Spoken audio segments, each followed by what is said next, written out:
Perkenalkan, nama saya Gustiana Bagus Wifradiana dengan NIM 2001010014142 semester 5. Di sini akan menjelaskan studi kasus dengan metode Tsukamoto. Sebelumnya saya akan memberikan penjelasan apa itu fuzi, logika fuzi. Logika fuzi memiliki derajat keanggotaan dalam rentan 0 hingga 1, berbeda dengan logika digital yang hanya memiliki dua nilai 1 atau 0. Logika fuzi digunakan untuk menerjemahkan suatu besaran yang diekspresikan menggunakan bahasa linguistik. Logika fuzi adalah suatu cara yang tepat untuk memetakan suatu ruang input ke dalam ruang output. Fuzi dinyatakan dalam derajat dari suatu keanggotaan dan derajat dari kebenaran. Oleh sebab itu, sesuatu dapat dikatakan sebagian benar dan sebagian salah pada waktu yang sama. Cara kerja logika fuzi yaitu, dalam sistem kontrol logika fuzi terdapat beberapa tahapan operasional yang meliputi fuzifikasi, yaitu fase pertama dari perhitungan fuzifikasi, mengubah masukan-masukan yang nilai kebenarannya bersifat pasti ke dalam bentuk fuzi input yang berupa tingkat keanggotaan atau tingkat kebenaran. Yang kedua, interferensi, melakukan penarakan menggunakan fuzi input dan fuzi rules yang telah ditentukan sehingga menghasilkan fuzi output. Dan yang ketiga, defizifikasi, mengubah fuzi output menjadi nilai tegas berdasarkan fungsi keanggotaan yang telah ditentukan. Defuzifikasi merupakan metode yang penting dalam permodelan sistem fuzi.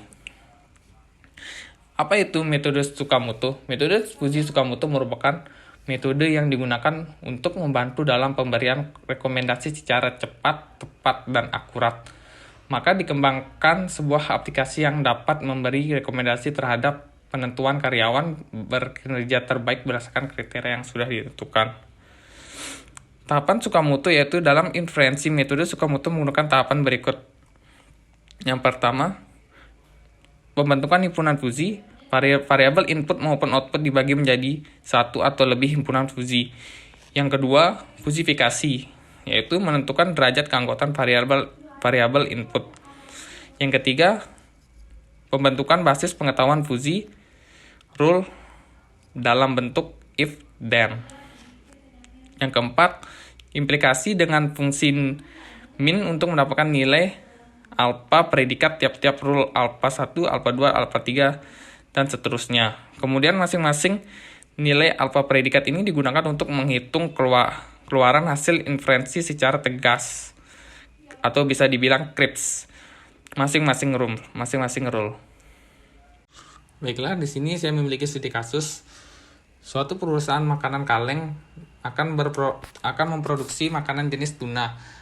Dari data 1 bulan terakhir, permintaan terbesar mencapai 6.000 kemasan per hari, dan permintaan terkecil mencapai 2.000 kemasan per hari. Persediaan barang di gudang terbanyak mencapai 700 kemasan per hari, dan terkecil pernah mencapai 200 kemasan per hari.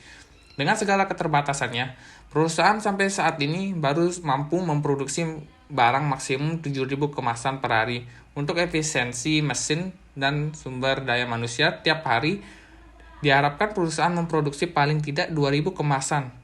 Apabila proses produksi perusahaan tersebut menggunakan 4 aturan fuzi sebagai berikut.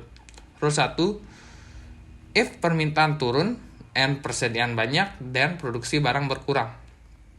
Rule 2, if permintaan turun and persediaan sedikit, dan produksi barang berkurang. Rule 3, if permintaan naik and persediaan banyak, dan produksi barang bertambah. Rule 4, if permintaan naik and persediaan sedikit, dan produk barang bertambah. Nah, di sini berapa kemasan makanan jenis tuna yang harus diproduksi jika jumlah permintaan sebanyak 5.000 kemasan dan persediaan di gudang masih 400 kemasan. Selanjutnya, kita akan menentukan himpunan fuzi. Variabel pertama yaitu permintaan. Untuk permintaan turun, jika permintaan kurang dari sama dengan A, maka bernilai 1.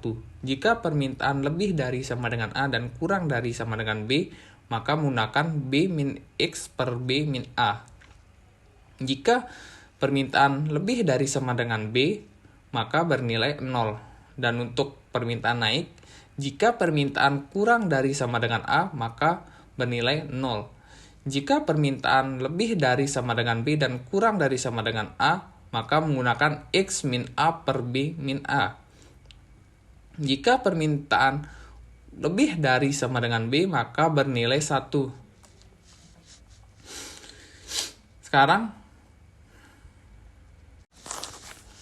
untuk nilai keanggotaan mu permintaan turun, kita menggunakan B min X per B min A, yaitu 6.000 dikurangi 5.000 per 6.000 dikurangi 2.000, sama dengan 0,25. Untuk mu permintaan naiknya, kita juga menggunakan rumus X min A per B min A, yaitu 5.000 min 2.000 per 6.000 min 2.000, sama dengan 0,75. Di sini kita akan lanjut variabel kedua, yaitu persediaan. Nah, untuk aturan atau persyaratannya sama saja dengan variabel pertama, yaitu variabel permintaan. Di sini kita sudah mengetahui nilai keanggotaannya dari kurva di samping, yaitu 400, yaitu X lebih dari sama dengan A dan X kurang dari sama dengan B. Maka kita akan hitung 700 dikurangi 400 per 700 dikurangi 200, sama dengan 0,6.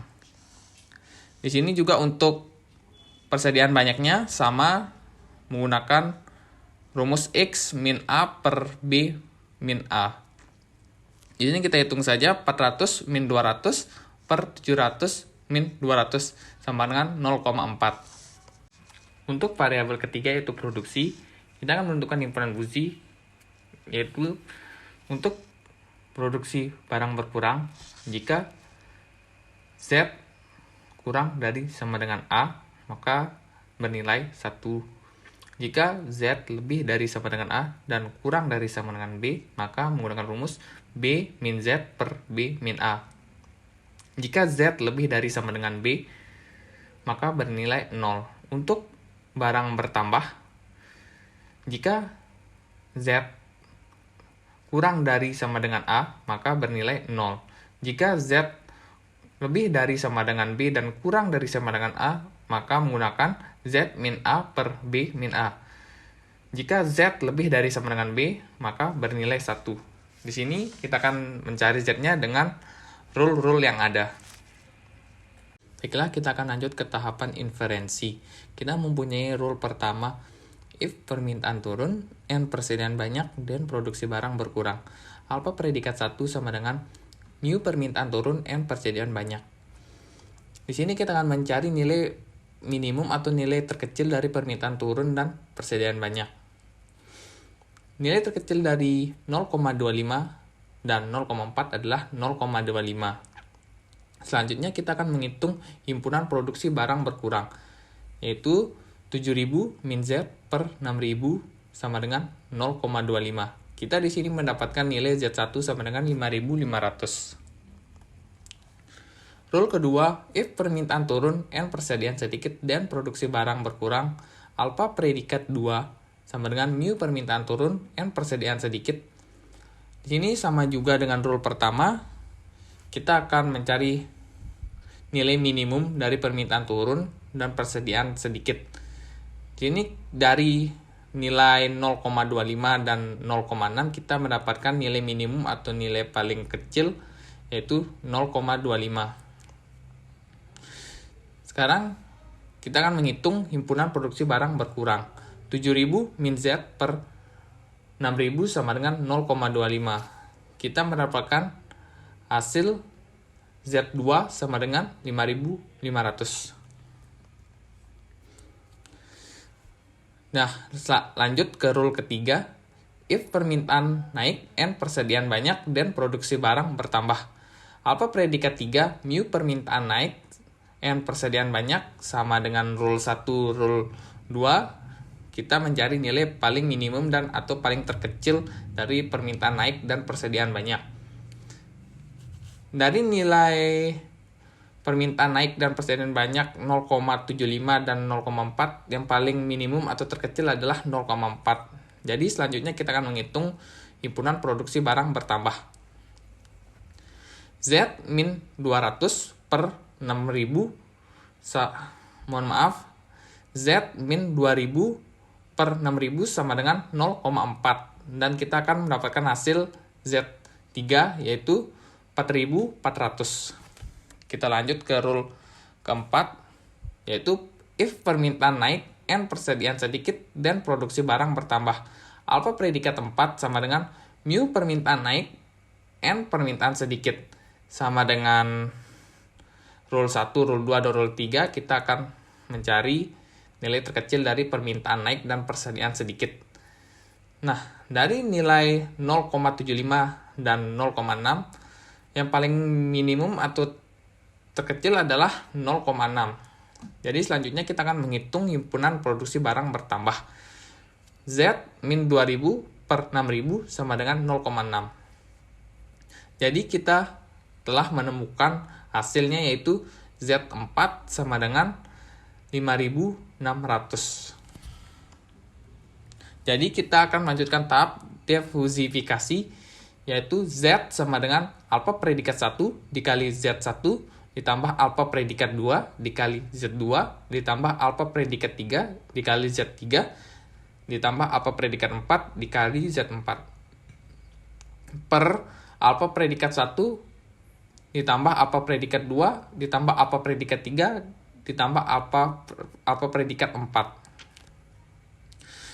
Nah, selanjutnya Z sama dengan 0,25 dikali 5.500 ditambah 0,25 dikali 5.500 ditambah 0,4 dikali 4.400 ditambah 0,6 dikali 5.600 per 0,25 ditambah 0,25 ditambah 0,4 ditambah 0,6. Jadi kita menemukan hasilnya yaitu Z sama dengan 5.375.